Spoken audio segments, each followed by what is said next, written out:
नमस्कार दोस्तों, मध्य प्रदेश में आंगनबाड़ी कार्यकर्ता और सहायिका के जो रिज़ल्ट आया है, जो मेरिट लिस्ट जारी हुई है, तो अगर आपने चेक किया होगा तो आपने देखा होगा कि आपको यहाँ पर मेरिट लिस्ट चेक करने के बाद एरर आ रहा था। जैसे कि अगर हम आपको देख के बताएँ, तो आंगनबाड़ी कार्यकर्ता का अगर हम चेक करते हैं और किसी भी ज़िले का अगर हम यहाँ पर देखेंगे, तो सभी जो भी हमारे आवेदनकर्ता है, वो जब चेक करने जा रहे थे, तो उनको एक ही दिक्कत आ रही थी और वो इस प्रकार की थी।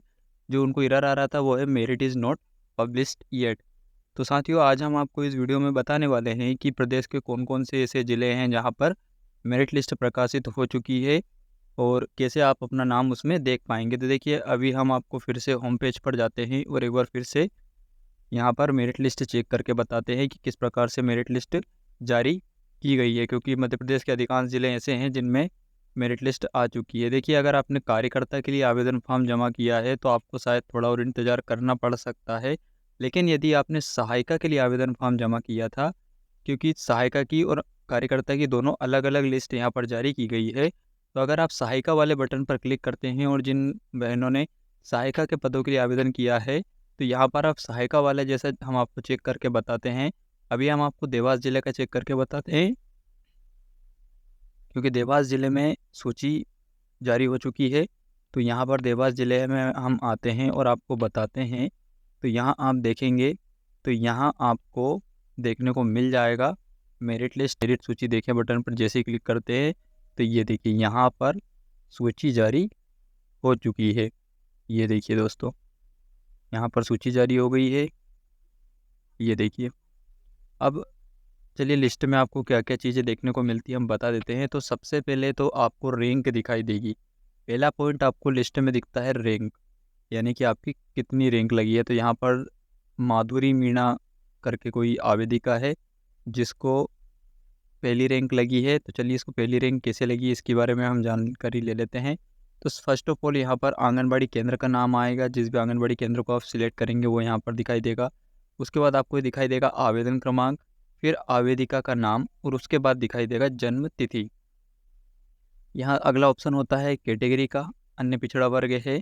इसके बाद जाति। अब देखिए, जाति अगर एससी और एसटी होती, क्योंकि आपको पता है एससी और एसटी वालों को ही यहाँ पर कैटेगरी के 5 अंक मिल रहे थे। तो अगर ये जाति यहाँ पर ओबीसी है, इसलिए यहाँ पर इनको 5 अंक नहीं मिले हैं।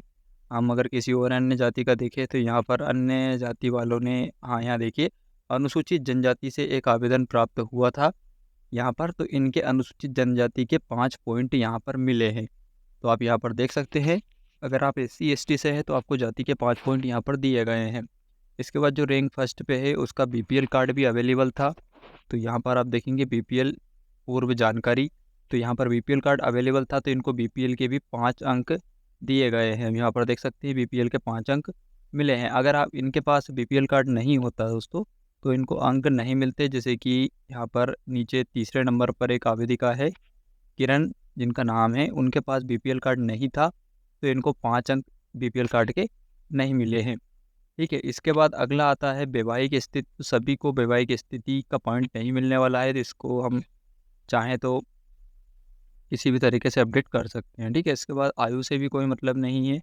कार्य अनुभव, कार्य अनुभव पूर्व जानकारी, अगर किसी के पास कार्य का अनुभव है तो उसको 10 पॉइंट मिलने वाले थे, लेकिन यहाँ किसी भी आवेदिका के पास कार्य अनुभव नहीं है। इसके बाद आते हैं 12वीं के परसेंटेज पर, कितने परसेंट पर कितना पॉइंट मिला है। तो यहाँ पर देखिए, जो फर्स्ट आवेदिका है रैंक 1 पर जिसका नाम है, उसके 12वीं में 84% है, तो इसको यहाँ पर मिला है 47 पॉइंट।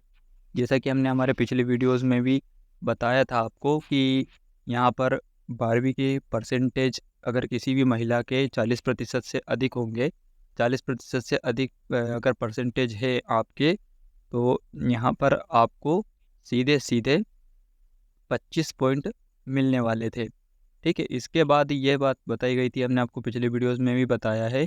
उसके बाद जितने भी आपके परसेंटेज 40 से ज़्यादा होंगे, तो उनके आपको 2% पे 1 पॉइंट मिलेगा। तो जैसे कि इनके 84 आ रहे हैं, तो 40% से परसेंट ज़्यादा होने के कारण इनको 25 पॉइंट तो डायरेक्टली मिल गए। उसके बाद ऊपर के जितने भी परसेंट है, 40 के बाद करीब 44% इनके ज़्यादा है। तो दोस्तों 44% अगर ज़्यादा है तो 44% का आप यहाँ पर यानी कि करीब करीब 22 पॉइंट इनको मिले हैं। ठीक है, 22 तो ये और 25 वो, तो कुल मिला के 5 और 2 7 और 2 और 2 4, 47 पॉइंट यहाँ पर इस प्रकार से इनको मिले हैं। ठीक है, अब आशा करते हैं आपको ये समझ में आ गया होगा। तो एक बार हम आपको स्पष्ट रूप से बता दें कि 40% अगर आपके हैं तो 40% होने पर आपको 25 पॉइंट मिलेंगे। ठीक है, उसके बाद 40% के बाद जितने भी आपके परसेंट है तो प्रति 2% पर आपको 1 पॉइंट मिलेगा। अब यहाँ उदाहरण के रूप में भी मैं समझा देता हूँ, जैसे इनकी 84 है तो इनका 40% का जो 25 पॉइंट है वो तो इनका मिल गया। उसके बाद देखिए 84 में से अगर हम 40 माइनस करेंगे तो इनका बचेगा, कितना परसेंट बच रहा है आप यहाँ पर देख सकते हैं 44%। 44% के कितने पॉइंट बनेंगे, तो 2% पे 1 पॉइंट, तो यहाँ पर 44 अगर परसेंट है तो इनके 22 पॉइंट बनेंगे।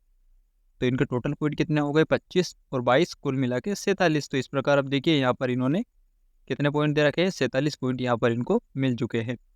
इस प्रकार से यहाँ देखिए 84% पर 47 पॉइंट। अब बाकी की कैटेगरी जैसे कि आप देखेंगे तो यहाँ पर इनको स्नातक के भी मिले हैं अंक, जो कि 10 अंक है। अगर इन्होंने ग्रेजुएशन कर रखा है तो इनको 10 अंक स्नातक के मिले हैं। उसके बाद सेवा, यहाँ पर माता की सेवा काल में मृत्यु होने की स्थिति, तो यहाँ पर इनका अवेलेबल नहीं था तो इसको 0 पॉइंट मिले हैं। तो कुल इनके होते हैं 62 पॉइंट। अब 62 पॉइंट अगर हो रहे हैं तो इनका रैंक 1 बना है। अब रैंक 2 पर जो आए हैं उनका पॉइंट कितना है, तो देखिए अब रैंक 2 पर जो भी आए हैं उनका पॉइंट है 59.9%।